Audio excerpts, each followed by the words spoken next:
ছোট মাছের চচ্চড়ি রান্না করব, সেজন্য প্রথমে আমি ছোট মাছগুলো ভালোভাবে ধুয়ে নিয়েছি। ধুয়ে নেওয়ার পর এখন পরিমাণ মতো আমি পেঁয়াজ কুচি দিয়ে দিলাম, আদা বাটা, রসুন বাটা এবং জিরা হাফ চামচ, হলুদ হাফ চামচ, ধনিয়া হাফ চামচ দিয়ে পরিমাণ মতো তেল দিয়ে ভালোভাবে হাত দিয়ে মেখে নেব। মেখে হাত ধুয়ে আমি পানি অ্যাড করব। হাত ধুয়ে পানি অ্যাড করার পর আমি চুলায় দিয়ে দিব, তারপর ঢাকনা দিয়ে ঢেকে দিব। বলক আসা পর্যন্ত অপেক্ষা করব।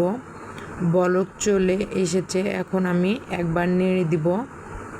নেড়ে দেওয়ার পর আবারও ঢাকনা দিয়ে ঢেকে দিব।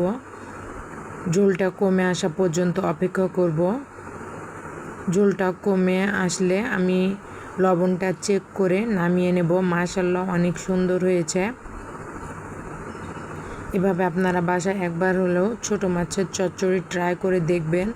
কেমন হয়েছে অবশ্যই কমেন্টে জানাবেন। আজকের ভিডিওটা এ পর্যন্তই। আল্লাহ হাফেজ।